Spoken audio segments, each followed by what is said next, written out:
And now I've got it turned around to be the center of the program. He has his brother to operate a camera, his brother Airi, back there, and our other, how many cameras got? Two. Don's on the other one. And so with that, Eric coming up, and how do you want to do this? Are we going to, he's working his way to the front.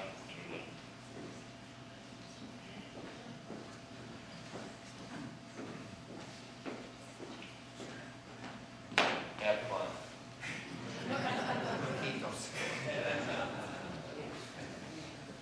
Okay, anyway, my name is Jaakkola, and also known as Erkki Tuomo Antero Jaakkola. And this show, or my talk, is going to be recorded for my Finnish talk and variety show, which is aired throughout Minnesota, and it's also available on the World Wide Web. So anyway, first I want to give a brief history of the Finland War Children. And I was one of the 80,000, along with my sister, that went to Sweden during the war. And with the outbreak of the Winter War Winter War, when the Soviet invasion of Finland on November 30th, 1939, Sweden offered safe haven for the kids that, to come over there. And first Finland declined that, but then they relented, and so that's what happened then. And the children were sent in intervals, and there were 3 intervals of transporting the children, and it was triggered by each of the 3 wars fought during those years. And the first one was the Winter War. It was also in Finnish, it's called Talvisota. And that was fought against the Russians from 1939 to 1940. And the first group of 9,000 went by ship to Sweden during 1939. And babies and children that were age 3 and under were allowed to bring their parents and elderly, with them. So there was about 3,000 mothers and with elderlies that did go to Sweden. And then there were also, the children were also sent to Denmark and Norway. But then once they were attacked, then they were returned back to Finland. And then after that came the continuation war, the Jaakkola. And this was, we fought with a German aid. We fought, against the Russians, and that was from 1941 to 44. And then came after that was the Lapland War, Lapland War. That was from October 1944 to 45. And that was to get the Germans out of northern Finland. And then Germany was finally defeated in 1945. Then about 20,000 children never returned back to Finland from Sweden. And it was about 400 from Denmark that never returned. And the basic goals were to take the children away from the bombings, especially the big cities, and then also fear of the Russian occupation, so they want to save the horrors of occupation. And then more on the brighter side here, on a recent trip to Finland and Sweden, my wife took a ferry from Sweden and to an island that was between Sweden and Denmark. But we met a lady there, and we started talking, and she said that she was a war child, but she decided to stay in Sweden. And then talking further, she said that she's never wanted to go back to Finland to find her birth parents. And so anyway, but most what happened was over the years, many of the children, forgot their biological parents, and then a relationship with Swedish foster parents grew warmer. And especially the children who were separated from mothers for a long time, and under the age of 3, they have completely forgotten their biological parents. And And then the other part is the parting with the foster parents was, well, it was actually more devastating than when they left Finland, because they just had, parting from Finland for the children, returning to families of new siblings when the father had either been killed or wounded, and then because they did not know how to speak any Finnish, because all they could do is speak Swedish. And then many of the homes were in shambles after the war, and then those returning, you know, from Sweden with from the wealthy families, they were faced with poverty and deprivation over in Finland. But the majority of the children did recall, you know, that their time in Sweden was a positive experience. Now, my sister and I, we were in Finland during the Winter War and part of the continuation war. And my mom would tell stories about the war, and she always told me that if we're under a table, that the bombs can't hurt us. But actually, our hiding place was in a cellar. And then I remembered that the walls had some tar on them. So my sister and I would pick little pieces and then put them in our mouth and use them as chewing gum. And actually, our house never got hit by any bombs, but I do remember the flagpost did. So at least I remembered something from there. And we lived in a town called Tapanila. It was a suburb of Helsinki. And, let's see, anyway, one of the times I had, one day I had gone over and get some ice cream, get an ice cream cone, and then I was walking back, the air raid started, and I just kept on yelling, "Run, everybody, the Russians are coming, you better hide." And then, according to my mom, I just slowly kept walking to home.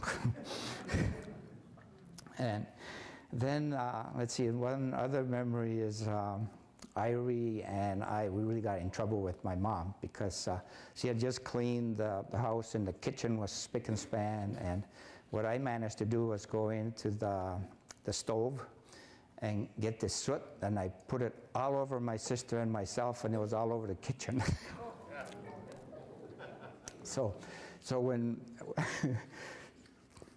when my mom returned, she was quite upset. And so she told us that you're not my kids anymore, you're not my children anymore, and you're going to pack your bags and leave.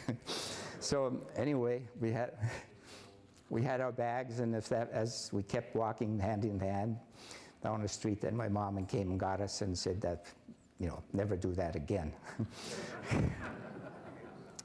Then we also got in trouble with my dad.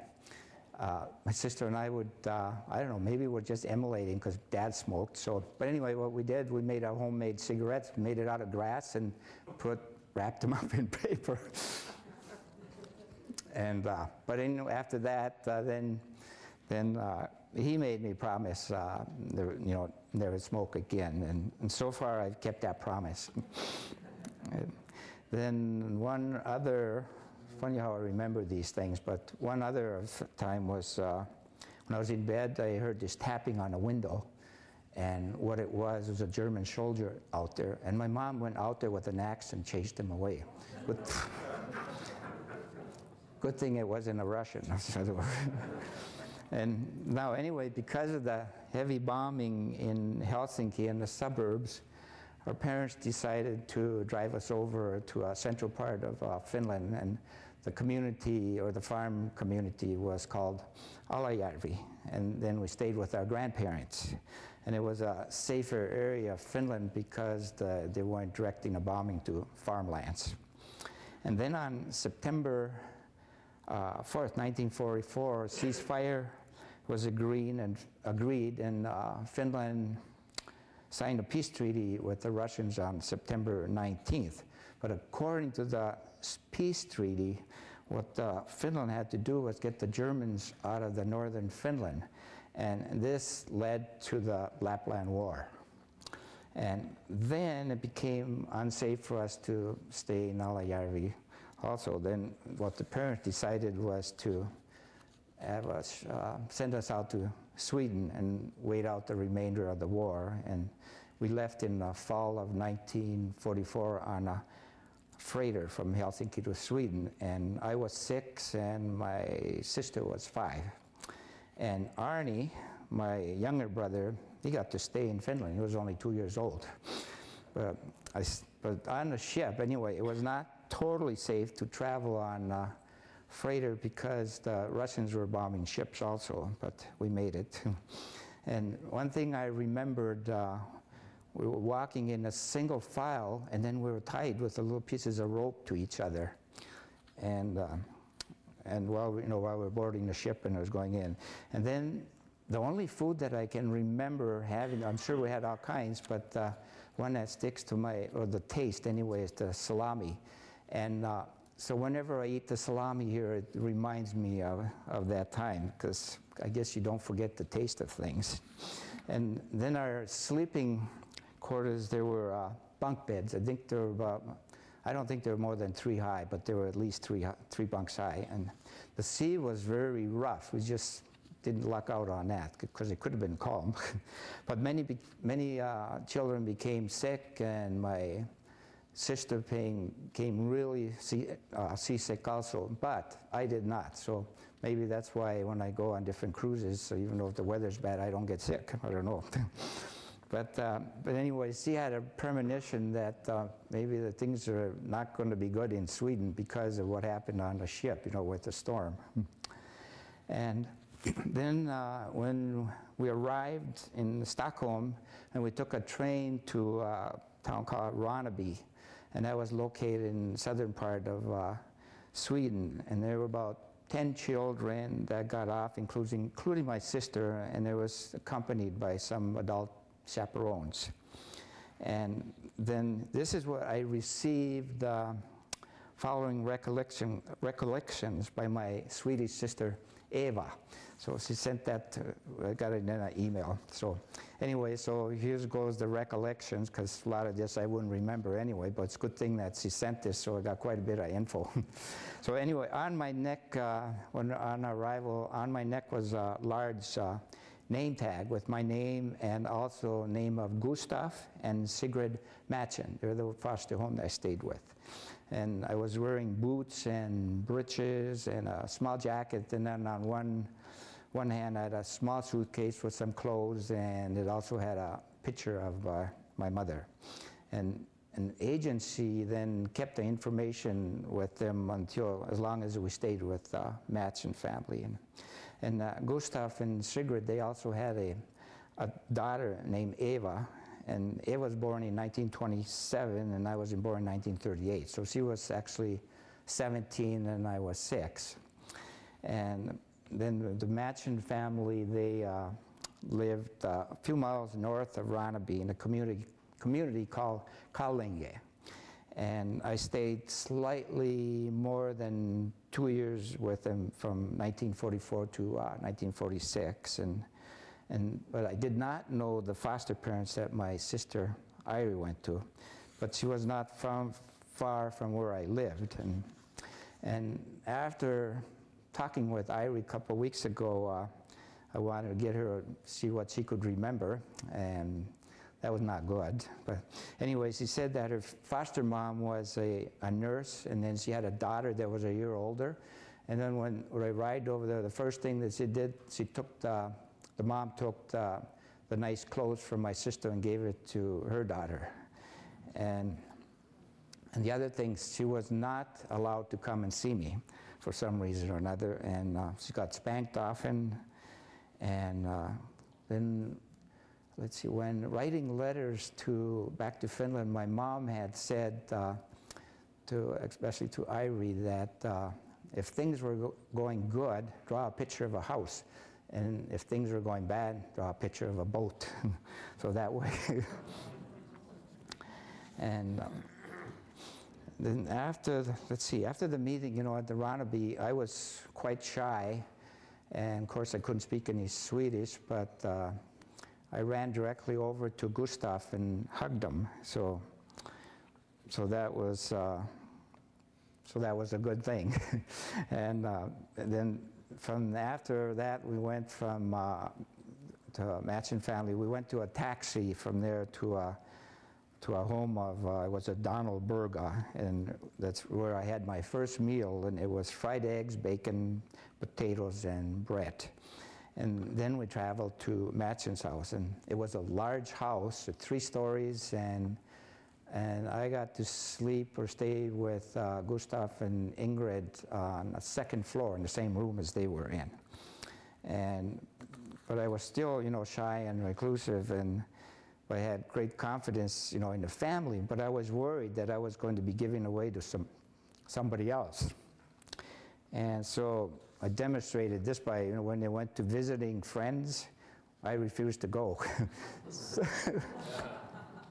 So Sigrid and Eva had to go by, themselves. But after a while, I got more comfortable, and later on, I thought it was fun to go with the family and meet other people, and I started thinking there were other people to visit also, and I was always willing to go to a party. And eventually, I wanted some nice clothes. Before, I didn't want any, because I didn't want to leave the house. And I like delicious cakes when we had our own party, and I also wanted Sigrid to play the piano, because when she played, I sang and kept rhythm with it. So I had a feeling for rhythm, and a fear for the shopping for the shoes and clothing, soon disappeared. And during my stay in Sweden, I got quite a few clothes which I took back to Finland with me, and then of course I received presents during my birthdays and Christmas. And then I started calling Gustav and Sigrid my father and mother, and Eva as my sister. And I spent much of the time with Gustav out in the fields, and the animals in the stables inside the barn, and the workshops and in the woods. And I like to load hay and climb trees and sit on a horse. And I swam on a river that was close by. And I learned to speak Swedish quite quickly. And the way they did that, the way the language was taught to me, they pointed pictures, and then they also read Swedish to me. And then there were a lot of children that lived close by, and so I got to play with them, and of course then I learned more. And then apparently I had a special, I played a lot with a boy named Benny Malin, but also I had a special relationship with a girl named Anita. She was older than I, so I often said I wanted to marry her. So we did dance on a wooden floor that was elevated with guardrails around it, and it was close to our farm and located next to a large field and lots of trees. And one thing that I did remember, when I was out in the field by myself, a big black bull came after me. And I ran for my life, and I made it over the fence just in time. And then the other thing that happened to me, a hornet went in my ear and it stung. And so what do? I put my hand on it, and I kept running around as it kept stinging me. So I don't know, maybe I was trying to figure out how much pain I could withstand. And then I did play some pranks with other boys also. We were quite young, but what we would package up as cow pies. I don't know if everybody knows what cow pies are. But anyway, we would package them up and make them look like gifts. And set them on the road and watch cars and people walking by pick them up.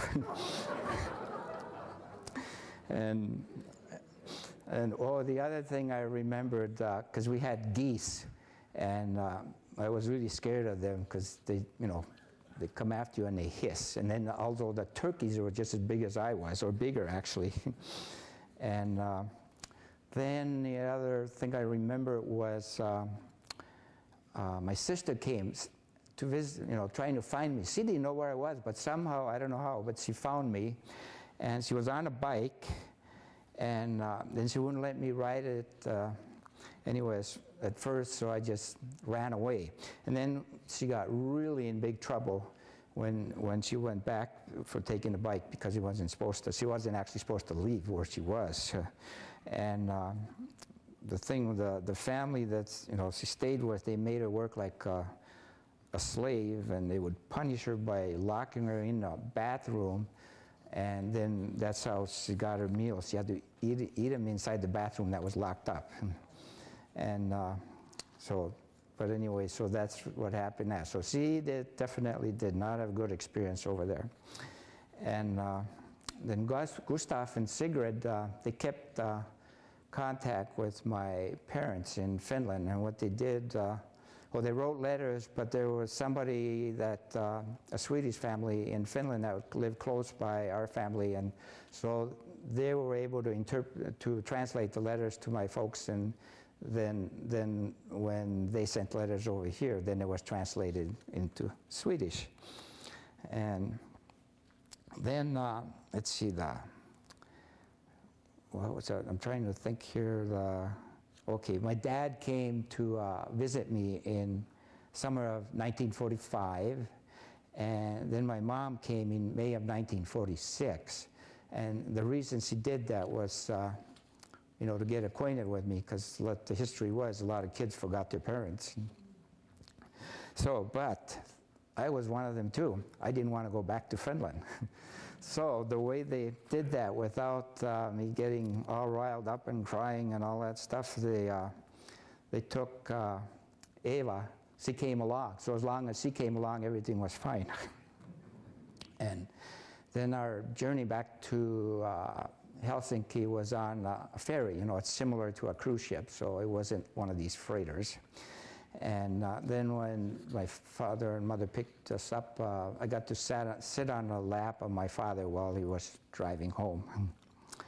And then while in Finland, Eva became ill. She had an appendix, so she had an operation there. And so finally, she was going back, after she got well, she had to go back to Sweden.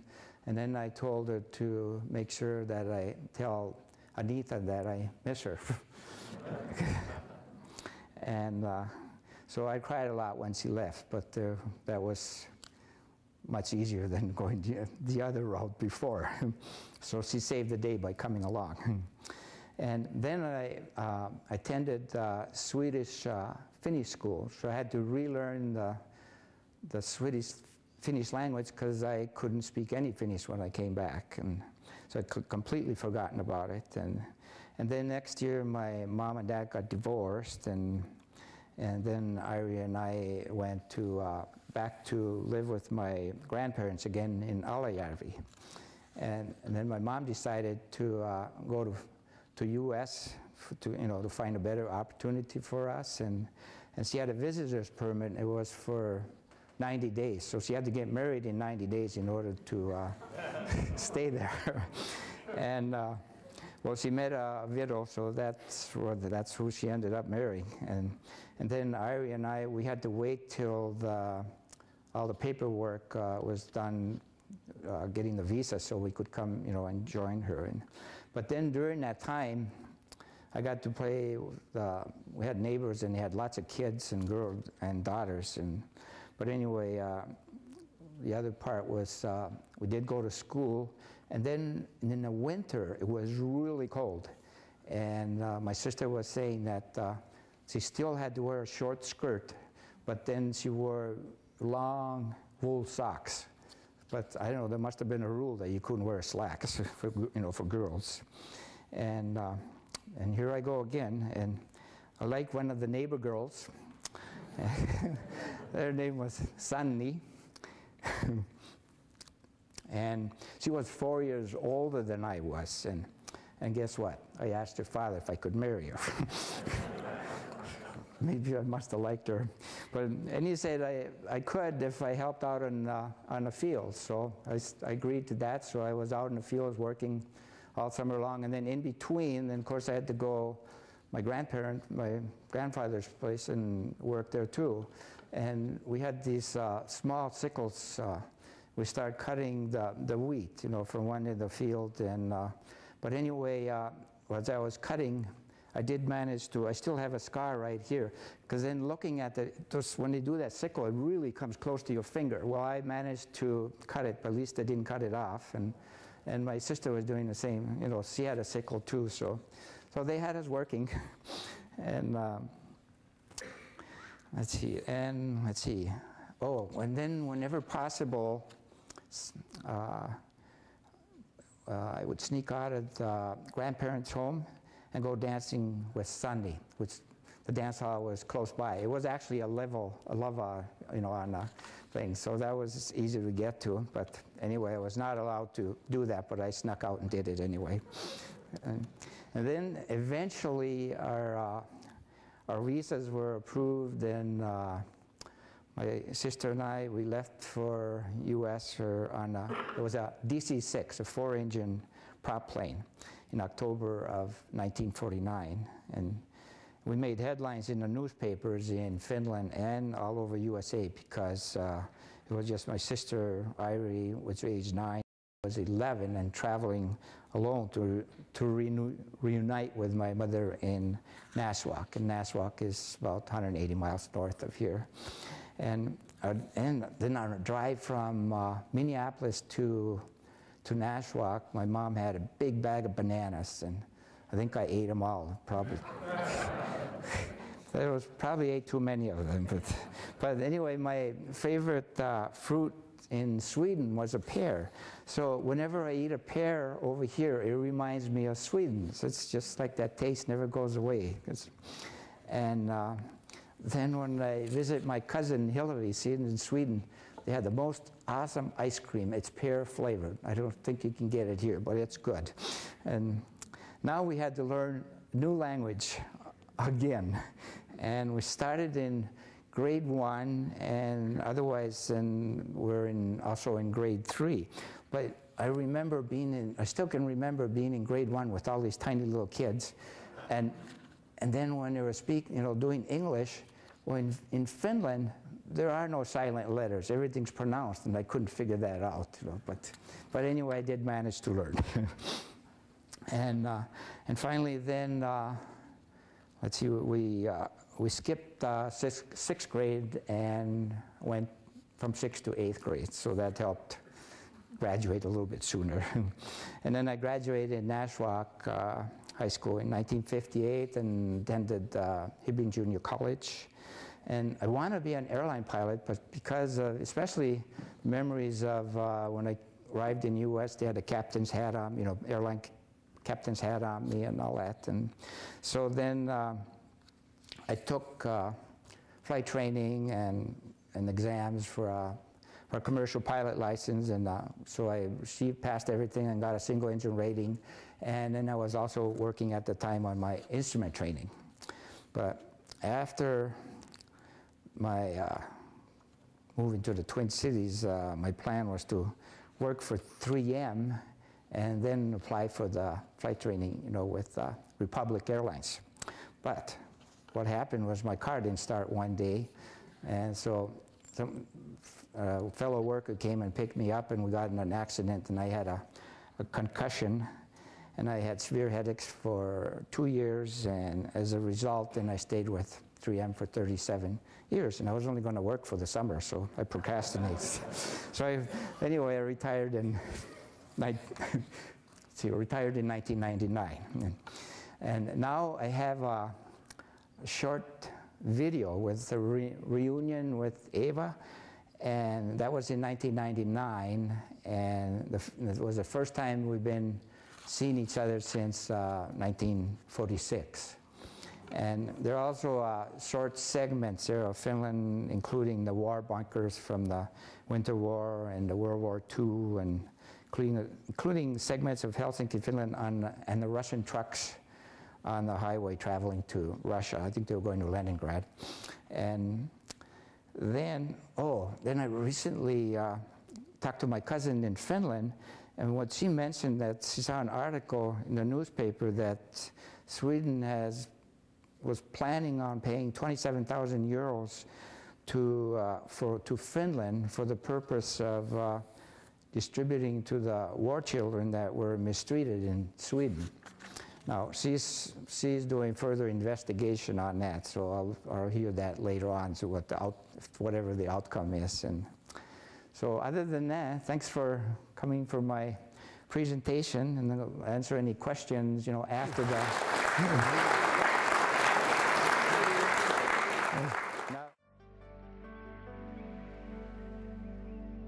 Lätta spår i sanden och en vind som smeker ömt.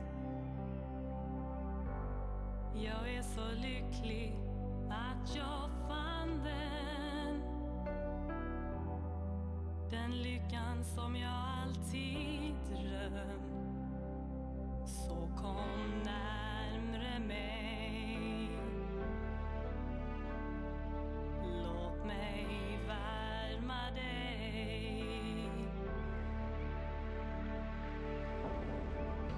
För att du finns, för att du kan, du leder vågorna mot land, du river murarna mot världen. För att du ser, för att du förstår, nu lyser himlen där jag går. Du tar min hand och visar vägen. När du står framför mig, då ter sig allting som det ska. Så kom närmre mig. För att du finns, för att du kan, du leder vågorna mot land, du river murarna mot världen. För att du ser, för att du förstår, nu lyser himlen där jag går. Du tar min hand och visar vägen. För att du älskar idag. För att du älskar som jag. För att du finns, för att du kan, du leder vågorna mot land, du river murarna mot världen. För att du ser, för att du förstår, nu lyser himlen där jag går. Du tar min hand och visar vägen. För att du älskar idag. För att du älskar som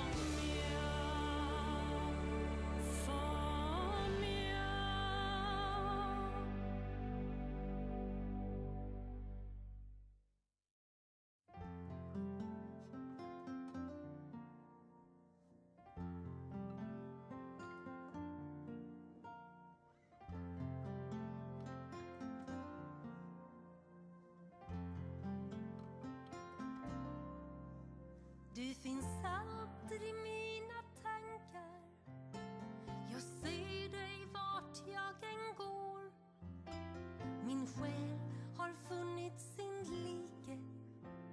Det är bara vi som förstår. Våra själar har samma signum. Känns att vi hör ihop. Se, själens ögon har vaknat.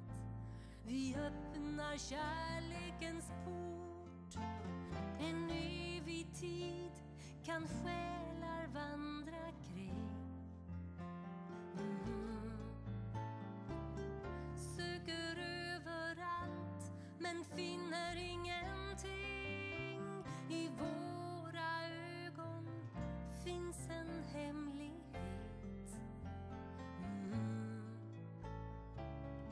Oförklarlig som bara vi vet. Tvenne själar som har förenats har ödet ordnat det så. På väg mot kärlekens rike stärks banden mellan oss två.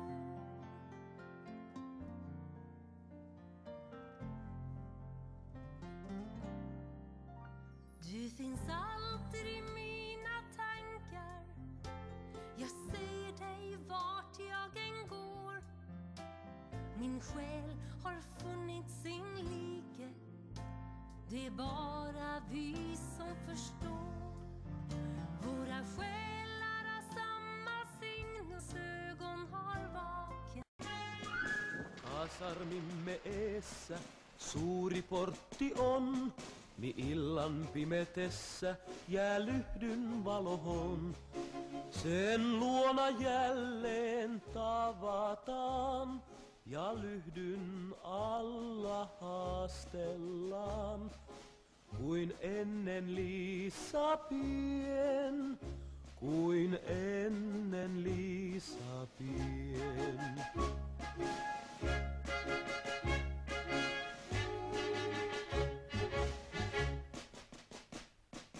Huomas kaikki heti meitä katsoissaan, et lempi yhteen veti, kun yksi jäi varjo vaan. Sen nähdä kaikki kyllä saa, jos lyhdyn alla armastaa. Sun kanssas Liisa pien, sun kanssas Liisa pien.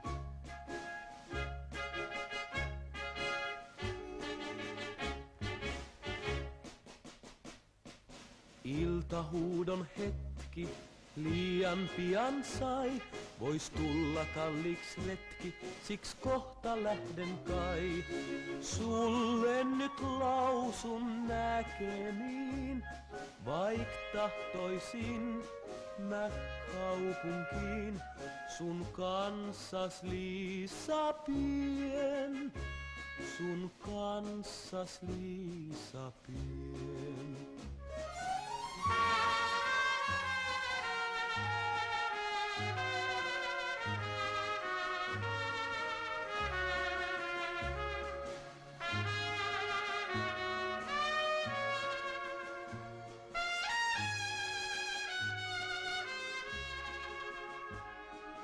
Askeleesi tiellä, kauniin käyntis myös, ja tuntelyhty siellä, mi jälleen loistaa yös.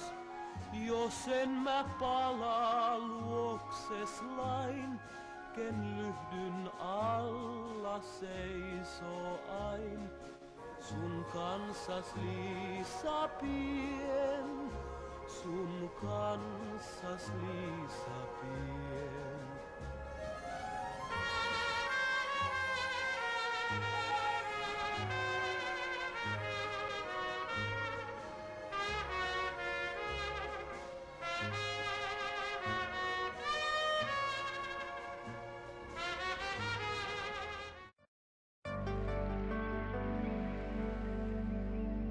Lätta spår i sanden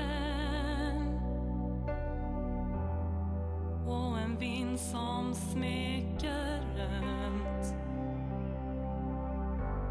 Jag är så lycklig att jag fann den lyckan som jag alltid drömt. Så kom närmre mig. Låt mig värma dig. För att du finns, för att du kan. Du leder vågorna mot land. Du river murarna mot världen. För att du ser, för att du förstår.